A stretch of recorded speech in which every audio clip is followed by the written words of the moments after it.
football star. I look really stupid. You look like the spy from TF2 kind of. Oh, Dude, a 1993. I am the spy from What are TF2. these car prices? So what am I doing? Lauren, you definitely gotta like put the spy from Team Fortress 2 like right here, wearing a stupid hat, and then me, The crit noise. because it's the same thing.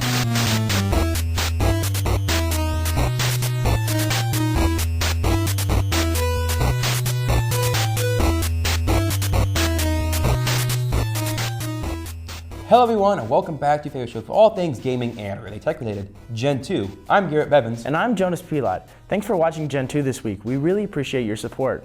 So without further ado, let's look at the upcoming gaming releases. Outlanders is a town-building strategy game populated by hard-working, charming folk in search of a simpler life. Some just want to survive off the land, while others want to create amazing things. It's up to you to use your extensive catalog of tools and buildings at your disposal to guide them towards their goals. Outlanders releases for PC on March 7th.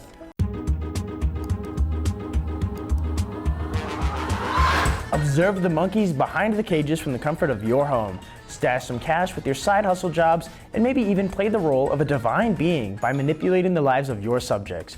Don't hesitate, it's time to make 2099 your year. Even in 2099, the rule about messing with your unlucky subjects still remains in this sequel, Do Not Feed the Monkeys. Do Not Feed the Monkeys 2099 releases on March 9th for PC. Those are two of the gaming releases upcoming, so now let's take a look at some of the other news. Over the last 2 decades, Blumhouse Productions has made a name for itself in the world of horror, working on films like Paranormal Activity, Get Out, and more recently, Megan. Now, the company is expanding into the world of video games. Blumhouse Games is the name of the new division, which will concentrate on producing horror-themed games for console, PC, and mobile users. Blumhouse will function as a kind of publisher, partnering with independent developers to create games with budgets that do not exceed $10 million. They haven't announced any official projects yet, but people are excited to see what comes out of it. The new PlayStation VR 2 just released and we got our hands on it, so make sure to stay tuned for Delta for Adam Bochart's review of it. And that's all we got right now for news. Make sure to subscribe, like, and turn on notifications to not miss our future episodes. Now, let's continue on with the show and see what packs are all about this week. Hello everyone, and welcome back to Digital Digestion.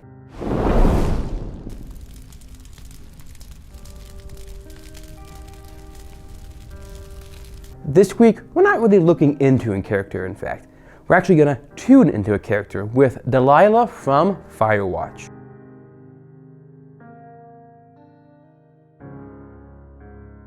Now, Delilah is interesting in the fact that you never see her, in fact, as you play as Henry, her newest hire, a new Firewatch lookout in Wyoming.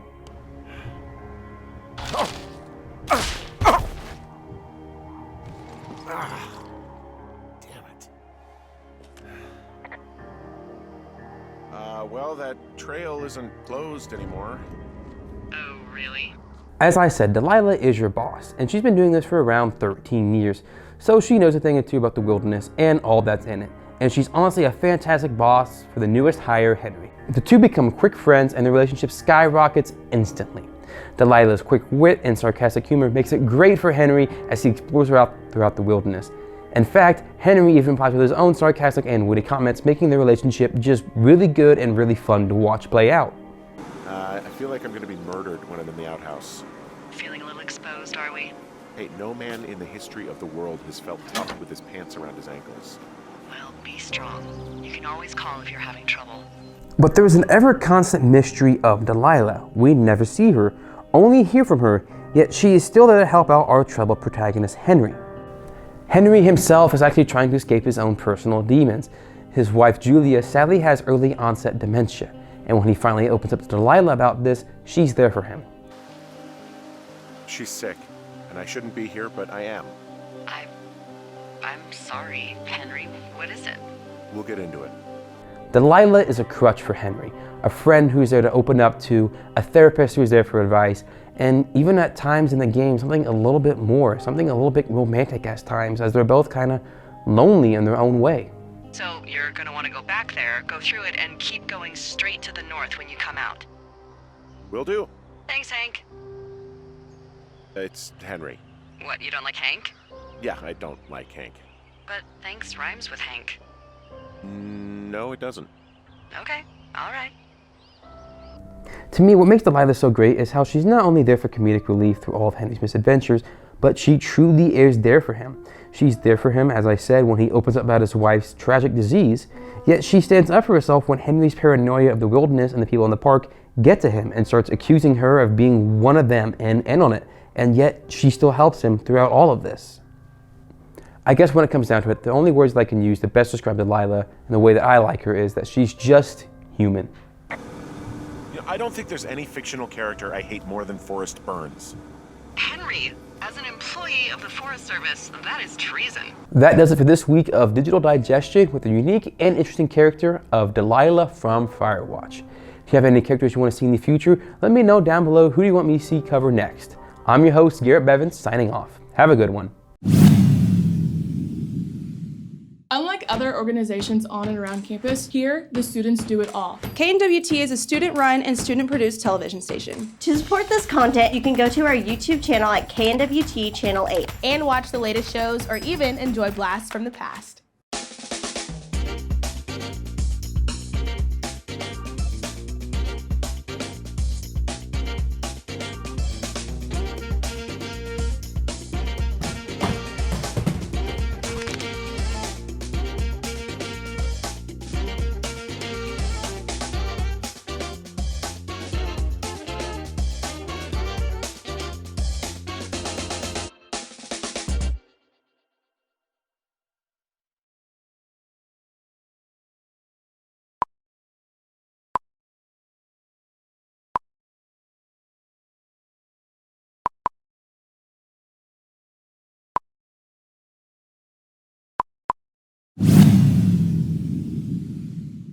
Welcome back to Crime Central on Gentoo. I'm Detective Rob Banks. This is my partner, Detective Jay Walker, no correlation. Today, we look into the disturbing information of Porter Williams and his intent to harm Gentoo producer Lauren Liberty. As you can see here, Porter Williams has made the claim that he's going to kill and or maim Lauren Liberty. If you have any information regarding to Porter's whereabouts, please contact the number down below. Porter also has done other interesting and disturbing acts around Wells Hall, and I must warn you, these videos are disturbing. Calm down. Lauren, you know the drill! I will put you in the ground! Alright, so anyways. Lauren might copyright strike you if you get too deep into the games here. You know, she can find me out back.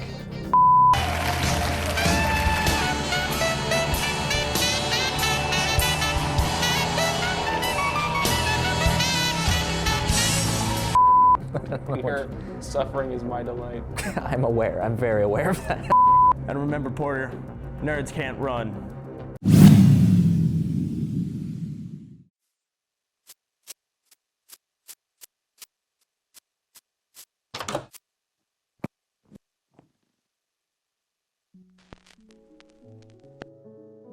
My name is Gabriel Lozano, and welcome back to 10 out of 10, where we go over the best of the best video games that are truly 10 out of 10.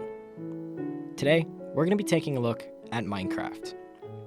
Minecraft is one of those games that almost everyone has heard of. Even if you're not very familiar with video games, you've probably heard of Minecraft. Originally released in 2011, Minecraft was an immediate hit with over 3 million players within the first month. Many games lose popularity throughout the years, but surprisingly, Minecraft is still very popular today. And this game's insane popularity isn't just a coincidence. There are many reasons why this game is really a 10 out of 10. If you don't already know the basics of Minecraft, you load into your completely unique world, and it is your goal to get better armor, weapons, and enchantments to eventually defeat the Ender Dragon. To progress through the game, you will have to mine and explore to find new resources to become more powerful. As you progress, you will be faced with new challenges such as new enemies and even new places like the Nether. As you play, you'll find yourself spending hours exploring the vast open world and building whatever comes to your mind. On top of survival mode, there's another mode in Minecraft known as creative mode. In this mode, you can build whatever you want without putting in all the hard work of finding all the resources. Creative mode allows you to do almost anything you can think of. You build cities, have fun with your friends, and you could even blow up an entire world. I could talk for hours about the community of Minecraft and what they have built throughout the years. Creative mode really gives you endless possibilities and allows you to do whatever you want. If you've been playing video games a long time, similar to me, you probably have some good memories on Minecraft. Minecraft is one of those games we can't help feeling a little nostalgia for. Maybe we remember an old world we used to play, having fun with friends, or maybe just enjoying the absolute incredible music Minecraft has to offer. The music in Minecraft is another reason this game is absolutely incredible. The original creator of Minecraft's original music is known as C418. He created a masterpiece of a soundtrack that makes Minecraft really feel like Minecraft. Without Minecraft's music, the game just wouldn't be the same. Minecraft is one of those games that will always stand out in gaming history. It's a one-of-a-kind game we don't usually see. With Minecraft's great community, fun gameplay, and absolutely amazing music, it's no question why this game is truly a 10 out of 10. I hope to see everybody next week on another episode of 10 out of 10. Make sure to like and subscribe.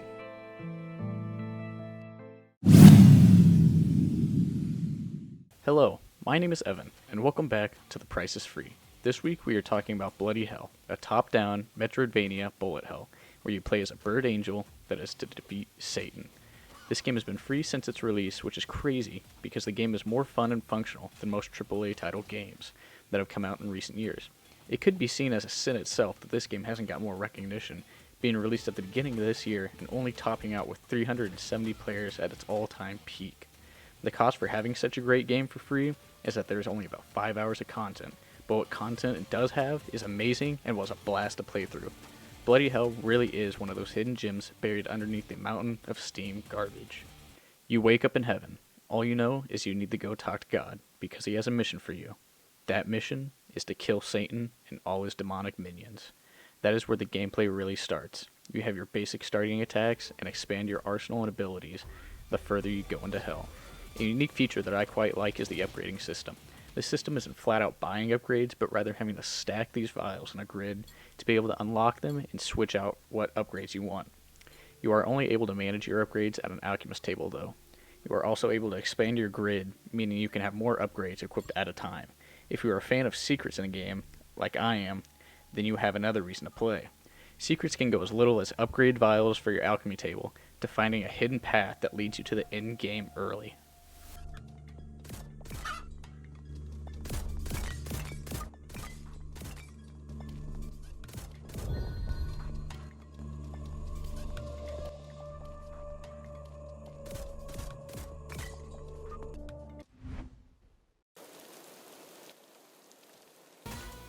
In any Metroidvania, you need your boss fights, and Bloody Hell delivers on the few bosses that the game does have.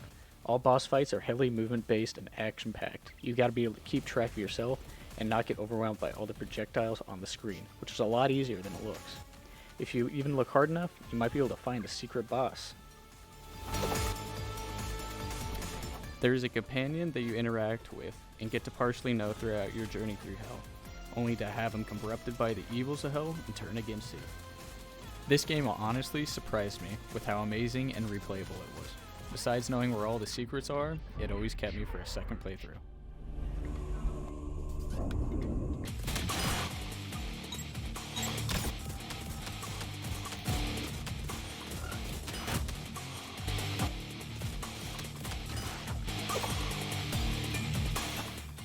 Thank you for tuning in this week for The Price is Free. I hope I was able to convince you to give this game some love because it definitely deserves it. Check in next week when I'll be talking about DL.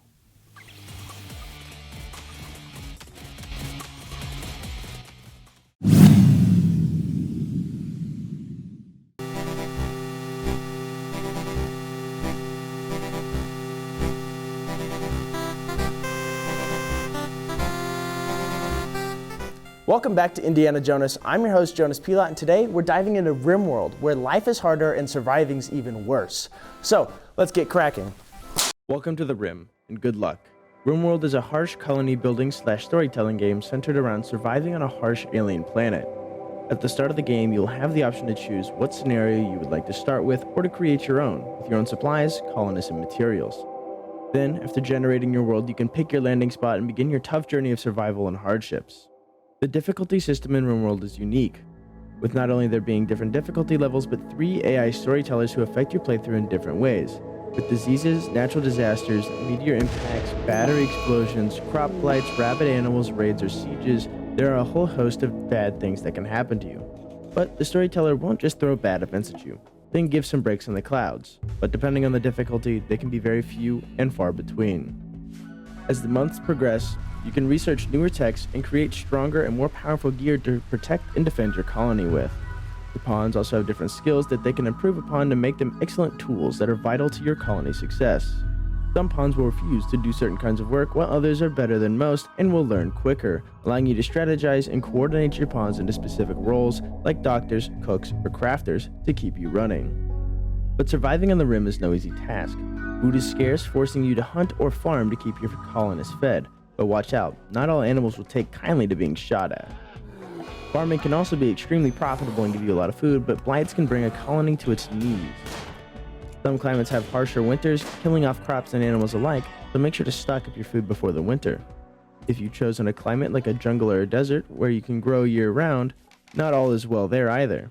Frequent heat waves or rampant disease will cause massive problems in your colony. The deadliest aspect of Rimworld is not nature but your fellow man. Not long into your new lives on the Rim, you'll be raided by some poor chap who's on death's door and most likely has a wooden club or a shiv, but he will not be the last. The longer you survive and the more wealthy your colony becomes, the raids get stronger and stronger, eventually with hundreds of pawns swarming your base on an attempt to bring you down. You can recruit some of these raiders if you don't kill them, but capture them instead, bolstering the manpower of your colony, or you can take the darker path and harvest their organs to sell to the next trader that comes along to turn a nice profit. Your colonists are not mindless robots, and they have moods that can turn sour if all is not well. Colonists can have many different kinds of mental breaks, ranging from pigging out on food to sad, dejected wandering to lighting stuff on fire. Entire playthroughs could be brought down by one man who's sad that he didn't eat at a table. In my opinion, the best part of Rimworld is the sheer modability. I mean, just look at all these mods. And with more always coming out, there's a mod out there for everyone. Some mods change little things or just add one thing, to others where it completely reworks the game or how it's played. When you get going on the mods, it's hard to stop yourself. In a current playthrough, I have over 200 mods running at the same time. These mods can really change your game, but they're nowhere near necessary to have a fantastic time watching your colony crash and burn around you. Rimworld is my favorite indie game that I've ever played, with a near infinite replayability due to the modding community. You can play a whole new game each time in every playthrough. Build a massive colony dedicated to rehabilitating raiders, to an extensive drug cartel, to a ritualistic cannibal cult. You can survive however you want on the Rim.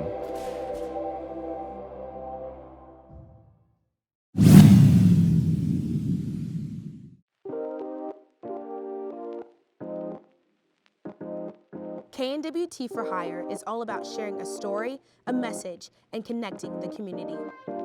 We cover a multitude of events, both within the university and Maryville. We roll in, we set up, and we capture. We're here to offer an experience, not only for those present, but for all.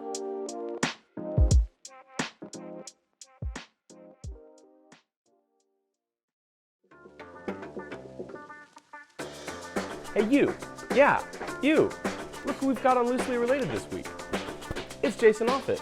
We're going to be decrypting some weird cryptids, so come on over and check it out.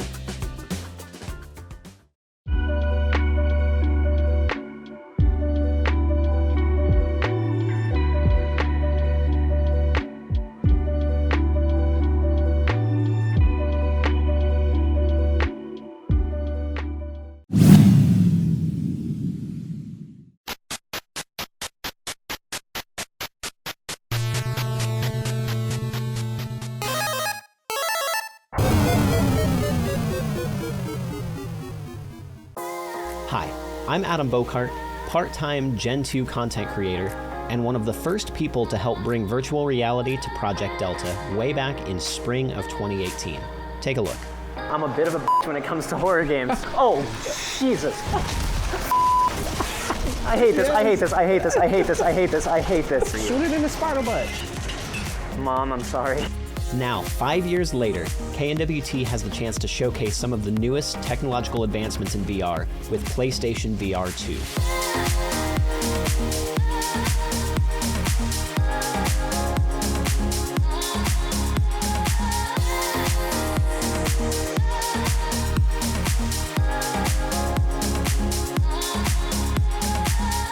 first differences you'll notice between the first and second generation of PlayStation VR is the amount of hardware included in the box. This would include the headset, the HD camera for PS4, the HDMI cable, the USB to mini USB cable, power brick, power cable, headset and HDMI connector, headphones, headset to HDMI converter, and 2 PlayStation Move controllers. Inside the PSVR 2 box, you'll receive a headset with 15-foot USB-C cable, 2 VR2 Sense controllers, a USB-C cable for charging controllers, and a 360-degree spatial audio set of headphones. 4 cameras on the front of the headset take the place of the external HD camera. The headset also features an onboard microphone, power button, and pass-through button that allows the user to see their surroundings without removing the headset. This is also how PSVR 2 establishes the user's play area. Making changes to that play area is as easy as pointing and clicking with the VR2 Sense controllers. Also added to the PSVR 2 headset is a scroll wheel that adjusts the width of the internal lenses, making sure every user can have the clearest possible view inside the headset. Now let's talk resolution. The original PlayStation VR was set at 960 by 1080 pixels per eye. Compare that to the Valve Index at 1600 by 1440 pixels per eye, the Oculus Quest 2 at 1932 by 1920, and the PlayStation VR 2 touts an impressive 2000 by 2040 pixels per eye, or twice the original PlayStation VR. Now let's talk games. PSVR 2 launched with 49 titles. We'll explore 3 today. Tentacular by Devolver Digital, Gran Turismo 7 by Polyphony Digital, and Kayak VR Mirage by Better Than Life. Tentacular is a physics-based puzzle game about a giant monster trying its best to fit in the world while wreaking havoc in the process. So of course, we decided to throw Nerd Central producer Porter Williams at it.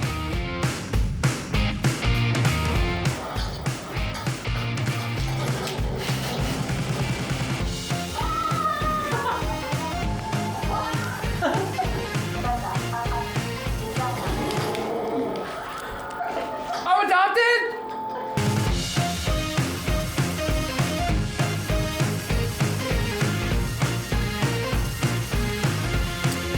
Oh my god, that was the most awesome thing I've ever done. The fact that I was so immersed in being a giant tentacle monster that I couldn't even tell that there were clips on me is actually incredible. That was one of the most fun experiences I've ever had. Moving out of the traditional VR experience, we moved to Gran Turismo 7, one of the most realistic racing games I have ever played. We also recruited the help of video engineer Will Murphy, expert at driving, and the Logitech G923 steering wheel and pedal setup to create some full immersion. Oh, Adam, I think you need to invest in the manual controller. It's time to learn.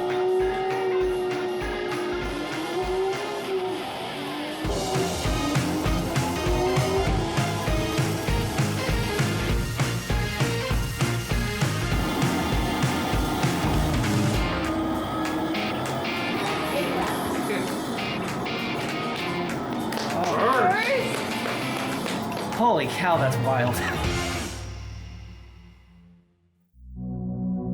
I can genuinely say I was shocked by how much our group liked Kayak VR Mirage.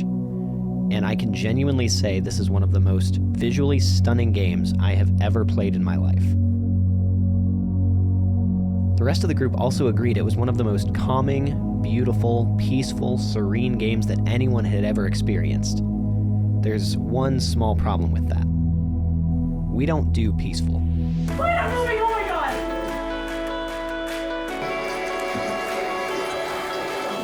Oh my god! Oh my god! Oh my god, there's a fish! There we go. The cliffs look weirdly real. Is that good? No, but it's not. It's so pretty. I better see a whale. Oh my god, Will! Is Will here? She can't do this to me. Who's moving my boat? There's a dog! That game was absolutely amazing. It was so immersive. The music was wonderful. It literally felt like I was there. So it was a fantastic game. Recommended to anybody. That was the most relaxing experience I've ever had. It's so fluid. Like, I was there. Thanks for watching this episode of Rarely Tech Related. PlayStation VR 2 is available now. Just be sure if you get it, you share it with friends. Thanks for watching. Straight up, I had so much fun.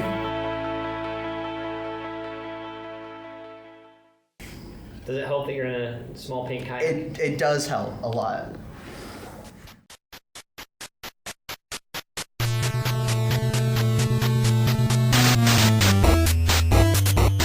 That's the end of this episode of Gentoo. Did you like it? Swipe that like button and all the other buttons as well. You can cross over onto the other old episodes of Gentoo as well. You don't want to miss out on the rest of this season of Gentoo. Anyways, see you guys next episode. Okay, yeah, as I said, Porter literally says it right here. Oh my gosh, he does.